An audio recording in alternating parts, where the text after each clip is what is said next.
माणगाव तालुका आदिवासी भवनाचा लोकार्पण सोहळा उत्साहात। आदिवासी समाजाची ही वास्तू चालती बोलती असावी। खासदार तटकरे आदिवासी समाजाच्या उन्नतीसाठी उद्याच्या भवितव्याच्या दृष्टीने वेगवेगळे कार्यक्रम होऊन माणगावमधील आदिवासी समाजाची ही वास्तू चालती बोलती असावी असे प्रतिपादन रायगड रत्नागिरी लोकसभा मतदारसंघाचे खासदार सुनील तटकरे यांनी व्यक्त केले।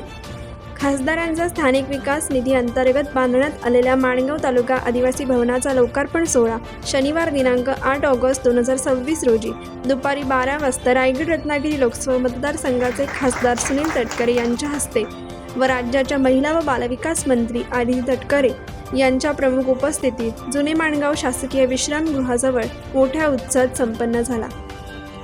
या कार्यक्रमास जिल्हा राष्ट्रवादी काँग्रेसचे कार्याध्यक्ष सुभाष केकाणे, तालुका अध्यक्ष काका नवगणे, ज्येष्ठ नेते शेखर शेठ देशमुख, पक्षाचे नेते आनंद यादव, गजानन अधिकारी, राजीप सदस्य दिशा जाधव, जिल्हा युवक राष्ट्रवादी काँग्रेसचे कार्याध्यक्ष शादाब गैबी, माणगाव पंचायत समिती उपसभापती मनीषा मालोरे, नगराध्यक्ष शर्मिला सुर्वे, पंचायत समिती सदस्य संगीता बक्कम, पंचायत समिती सदस्य अक्षय जाधव, उपनगराध्यक्ष रिया उभारे, माजी पंचायत समिती सदस्य शैलेश बोंडकर, माजी उपनगराध्यक्ष रत्नाकर उभारे, संदीप खरंगटे, स्थानिक नगरसेवक दिनेश रातवडकर, नगरसेविका लक्ष्मी हिलम, पक्षाचे तालुका सरचिटणीस राजेंद्र शिर्के, कार्याध्यक्ष ॲडव्होकेट सुशील दसवते, राष्ट्रवादीचे माणगाव शहराध्यक्ष सुनील पवार, स्वीकृत नगरसेवक विठोबा पालकर, माजी नगरसेवक जयंत बोडेरे, युवा नेते सिद्धांत देसाई, आदिवासी समाजाचे नेते रमेश कोळी आदी मान्यवरांसह राष्ट्रवादी काँग्रेस पक्षाचे पदाधिकारी कार्यकर्ते, आदिवासी संघटना माणगाव तालुका पदाधिकारी कार्यकर्ते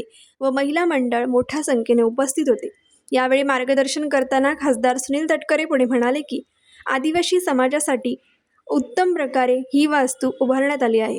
माझ्या खासदार निधीतून 30 लाख रुपयांचा निधी या माणगाव तालुका आदिवासी भवनाला देता आले याचे मला अंतःकरणापासून समाधान वाटते आहे। जंगलचा राजा म्हणून आदिवासी समाजाची खरी ओळख आहे।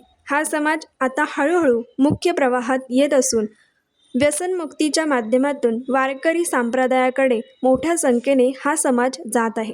शिक्षणाच्या बाबतीतही आता हा समाज सतर्क झाला असून समाजाचे बांधव भगिनी शिक्षण घेऊन वेगवेगळ्या क्षेत्रात पुढे जात आहेत। आदिवासी समाजासाठी केंद्र व राज्य शासनाच्या वेगवेगळ्या व्यक्तिगत लाभाच्या व महिला बचत गटासाठी योजना आहेत। या योजनांचा आदिवासी समाज बांधवांनी लाभ घ्यावा।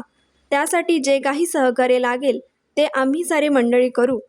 वन हक्क कायद्याअंतर्गत तुम्हाला मिळालेली जी जमीन आहे ती जमीन भारत व राज्य सरकारच्या माध्यमातून तुमचा खासदार या नात्याने तुमच्या नावावर केली जाईल, असा शब्द खासदार तटकरे यांनी आदिवासी बांधवांना देऊन जागतिक आदिवासी दिनाच्या आदिवासी बांधवांना शुभेच्छा दिल्या। या कार्यक्रमाचे सूत्रसंचालन व आभार प्रदर्शन पक्षाचे तालुका सरचिटणीस राजेंद्र शिर्के यांनी केले।